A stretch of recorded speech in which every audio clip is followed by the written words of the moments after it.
generous support of the John A. Hartford Foundation, which works tirelessly to improve care for older adults, and the Cambia Health Foundation, dedicated to improving the way people experience healthcare. In studying this topic, we are seeing some themes emerge over the course of this call series. Sorry, if you could advance the slide, please. One more. Thank you. Actually, I think you may have not got the right link. Is that possible? Sorry, folks. I think we might not have the right slide deck. Go ahead. That's all right. Actually, I think we're all right. We're all right. Thanks. Okay. We're good. I don't know why my computer's not responding, which is why I can't tell what you're showing me. Yep, we're good. Apologies. Okay. So access to the COVID-19 vaccine for older adults has been prioritized across the country due to the vulnerability to more serious illness from the virus among this population. However, for the 2 to 4 million older adults and individuals with disabilities who do not leave their homes, access is challenging or impossible. These challenges are not well understood, but government agencies are beginning to attend to these challenges as the vaccine supply increases. Many jurisdictions are still challenged in identifying who needs a vaccine administered in the home, and state and local governments must compile lists from multiple sources. And there are additional complexities with the increased numbers of certified vaccinators and variations in stabilizing the supply of 3 different vaccines that may be used for home visits. Vaccinating this population is made even more challenging because of the crazy quilt of definitions, vaccination policies, reimbursement difficulties, and workforce needs, not to mention cultural and language barriers that must be overcome to vaccinate this population. But state and local health departments across the country, working in partnership with Aging Health Network, hospital systems, and other community partners, are turning their attention to this population, and a variety of innovative and practical solutions are emerging. Throughout this call, we hope you'll use the chat function to share your challenges, lessons learned, and opportunities to improve vaccine access. On the next slide, you'll see that in studying this topic, we have seen some themes emerge. Over the course of this call series, we expect to touch on each of these themes from various perspectives. We're all learning together at this critical moment, and these huddle calls are designed to share just-in-time or just learned information as broadly as possible. Our featured speaker today will focus on the work of the Centers for Disease Control and Prevention, specifically with respect to adult immunizations for COVID-19. I'm very pleased to welcome Carolyn Bridges from the CDC. And after Carolyn speaks, we'll have a chance to have a discussion. I'll turn it over to Carolyn now. Thanks so much. And I just want to correct my title. So I am the retired Associate Director for Adult Immunizations at CDC. They brought me back out of retirement as I'm now working as a contractor for CDC as the sub-team lead on the older adults population and for homebound persons. But thank you, Blast from the Past, my former title, and thanks so much for inviting me to talk with you today. Please.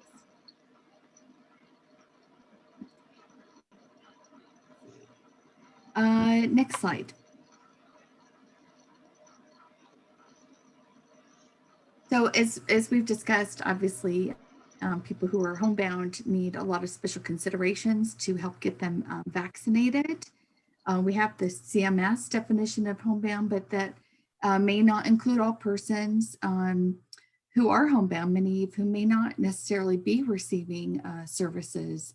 And the estimate that we have is about 21% of adults 65 and older are homebound. And of course, that doesn't include a lot of people who are younger than 65. Next slide.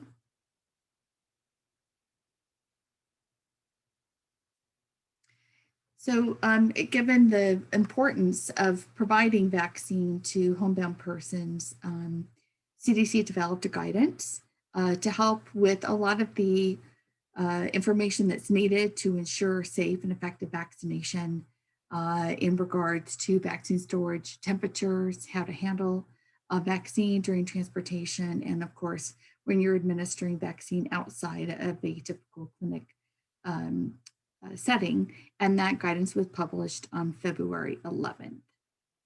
Next slide. So the guidance really emphasizes the importance of training. It is really, really important that staff who are administering, who are transporting vaccine, who are handling the vaccine, understand all of the details. And there are a lot of details, and they vary by vaccine product. And so people who are going to be doing the work of administering vaccines in any setting, but particularly with the specifics of transporting vaccine and administering in a home setting, need to make sure that they are very well trained on each of the specific vaccine products. And the guidance has links to the CDC training materials for each of the different vaccine products. Next slide.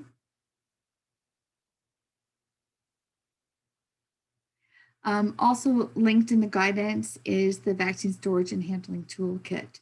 This contains a lot of very detailed information about appropriate storage and handling and transportation of vaccines. And this also includes the COVID-19 vaccine information as well. Next slide.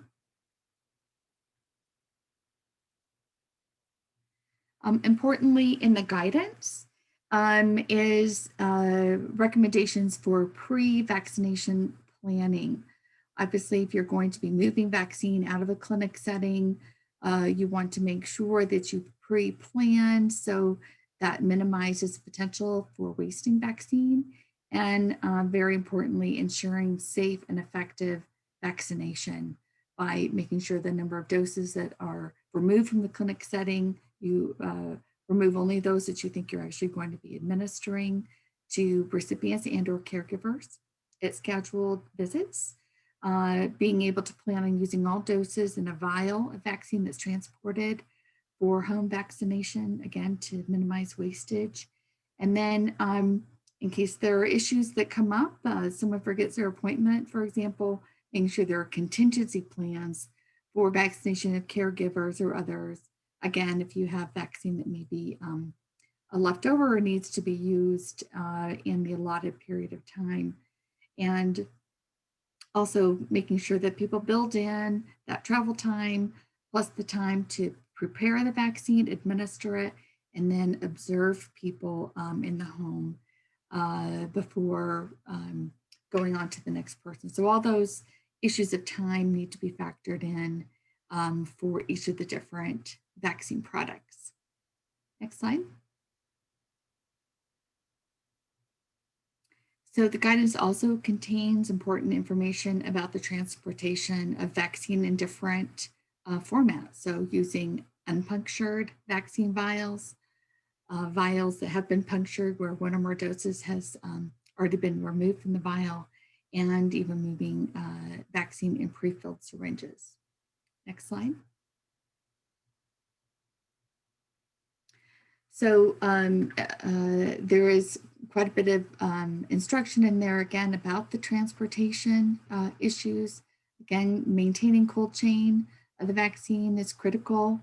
And to ensure that happens, again, you need to have well-trained staff, appropriate equipment that's able to store the vaccine and to be able to monitor the temperatures during transportation, using equipment like portable freezers, refrigerators, and other containers that are qualified to maintain those temperatures, and then having data loggers to monitor those temperatures, and then written policies and procedures to follow.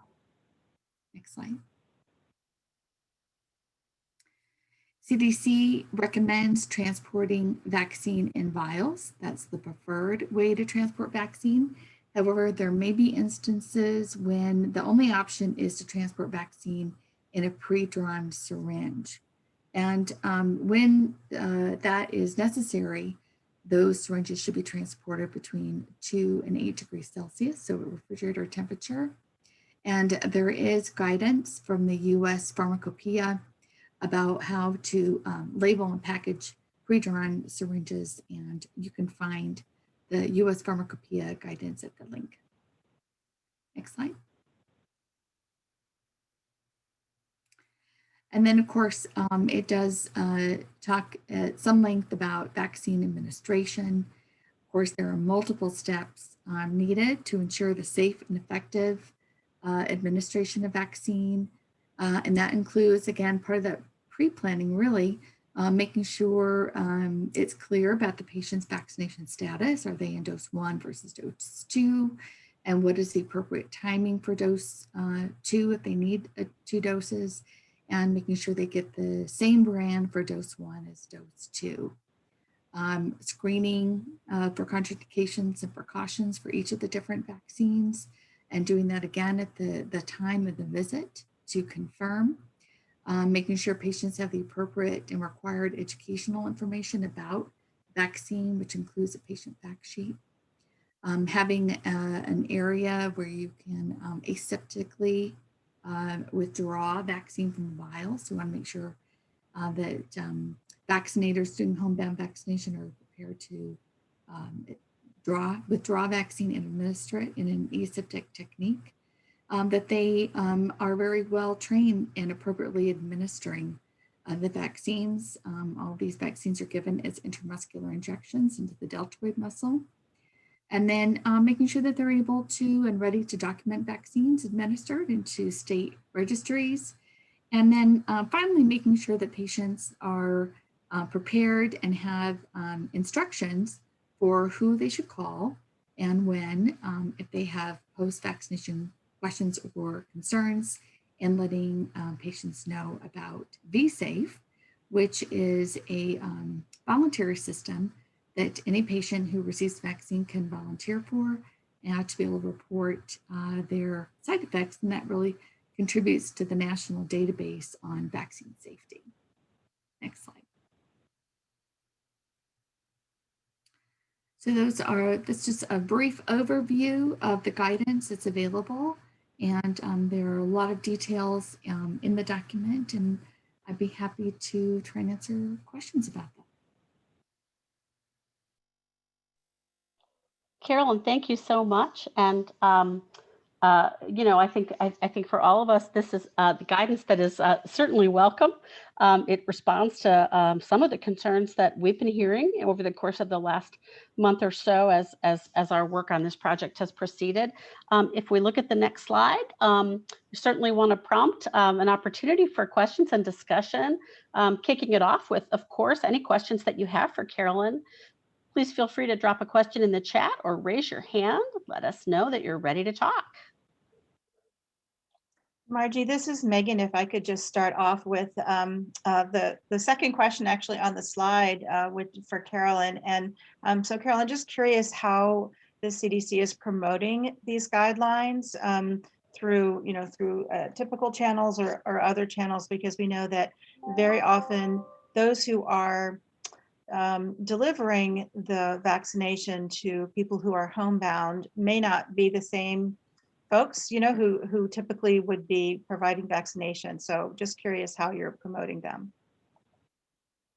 Yeah, thanks. That's a great question. Of course, we send a lot of information out through our jurisdictions, and any organization that is interested will put information up, or can sign up for emails for updates to the CDC website.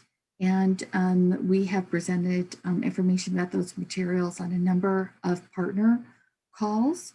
And if you have other suggestions about how we can get this information out, we would be happy to do so. But we do go through a lot of our partners to try and help amplify information about these various guidelines. I'll tell you that this was probably the most requested new guidance that we received on all of our initial partner calls, I would say in early January. So there was a great deal of interest in trying to get some solid guidance, and that came both from health departments and provider organizations and other advocacy groups. Wonderful. We have a question in the chat, which I'll share, but I'll preface by saying we recognize that you might not be the person who can answer this particular set of questions. But the question is, how do you see CDC rolling out new federal funding for mobile vaccination? And where will the money go? When will it be available? Those are great questions, and I am not the money person. So I would be happy to take those questions back to people who can help with that. Certainly CDC does provide a lot of the funding that comes to CDC then goes out to the health departments in the form of grants and cooperative agreements. And there's some good information on the FEMA website about kind of their activities regarding community vaccination. So I would also refer you to their website as well. Thank you. Other questions directly for Carolyn, or shall we open up the conversation? Here we go. And Maggie, go ahead and just join us and share your question. Tell us who you are. Hi, sorry, I'm out sick today, so I don't have a good voice. I'm just really frustrated by the lack of consideration of family caregivers in getting vaccinated, and the CDC really needs to include them in the guidelines. I just wonder if there's any work going on around that. Yeah, thank you so much. And we definitely have heard many people with that concern. So thank you for raising that. I do know that the group that's specifically working in the disabilities with the disability communities and their advocates is also trying to figure out the best ways to make sure that that happens. And of course, we have supply constraints. Those recommendations for exactly the groups prioritized is at the jurisdictional level. So I think that's where there may be some additional frustration in that different states are doing things a bit differently regarding that area. But certainly all of us are very hopeful with vaccine supply increasing that will get resolved. So thank you for raising that.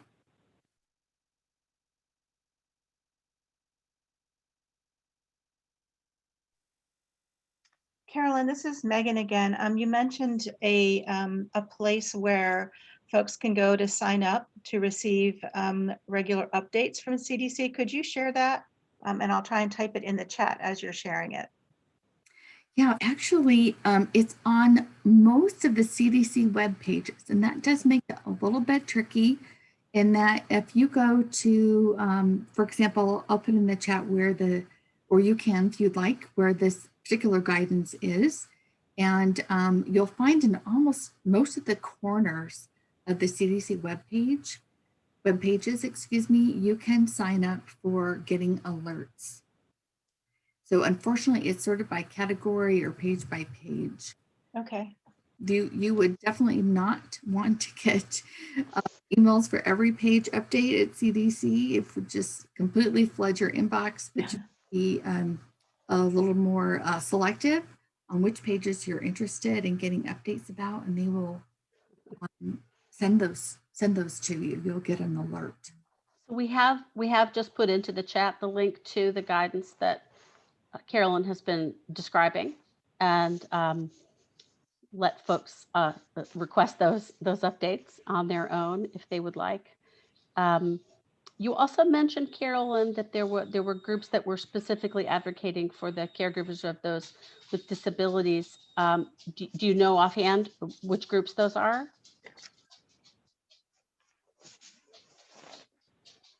I'm sorry, I muted myself.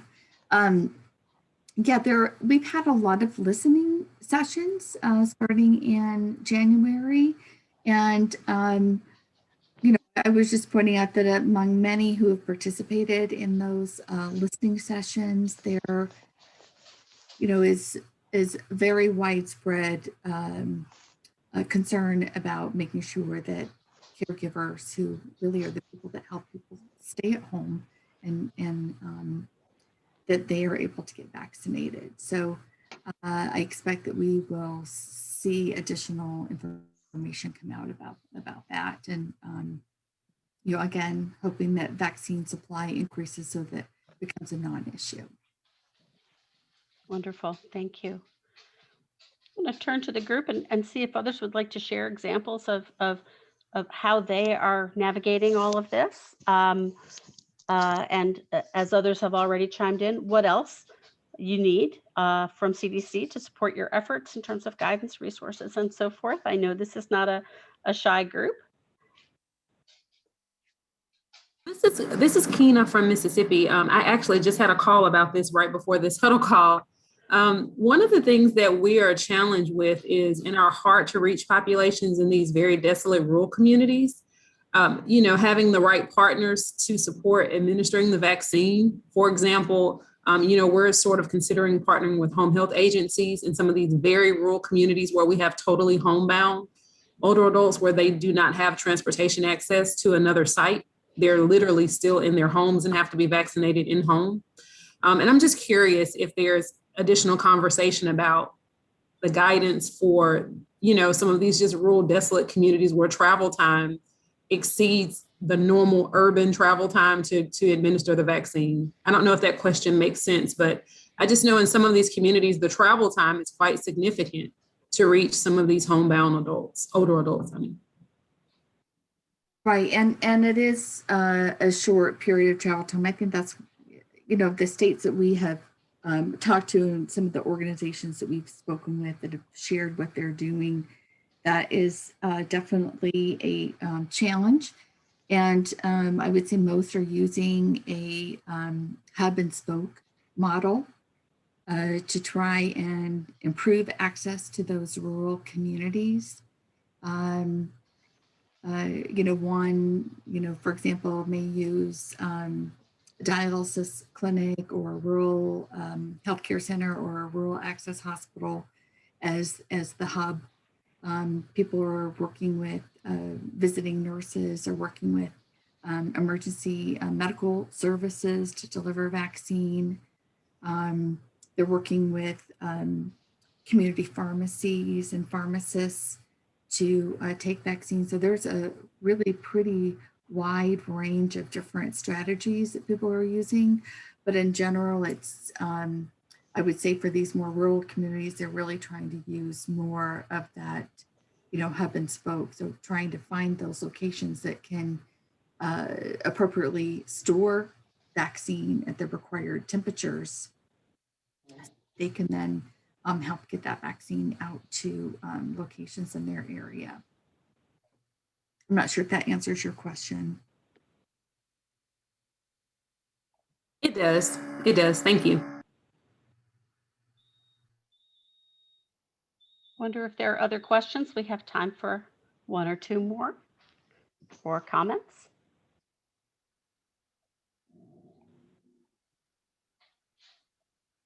I will share that the policy brief that TIFA is developing will have some beautiful case examples of how some communities are solving the kinds of problems, Keena, that you just described.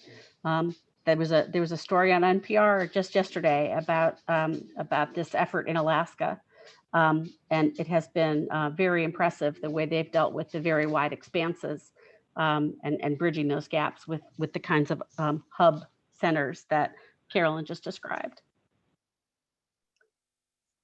Yeah, and I do think it's a great service that all of you are doing through this outreach on homebound populations to compile these best practices, because I think there are some great examples, and your organizations, Harvard Foundation and Trust for America's Health, and others can really do a great job of trying to disseminate those. So I just want to thank you very much for doing that. It's extremely helpful. You know, I could mention something here, Marjorie and Megan. I was going to say about the same thing, Carolyn. First of all, we appreciate you being pulled back in during this time of need and going to work. It's so appreciated. But that's the same thing I think we saw, that Trust for America's Health saw, is that there were some wonderful examples and bright spots of people doing family caregivers, of people reaching out in all kinds of ways to get to people that are in their homes and need vaccinations at home. And so I think that's what I agree to with you about Trust for America's Health, the opportunity then to pull this together and to really try to create some sort of a national sense or a how-to guide for other places and other states is really, really a part of the focus of getting this word out and getting this great group together.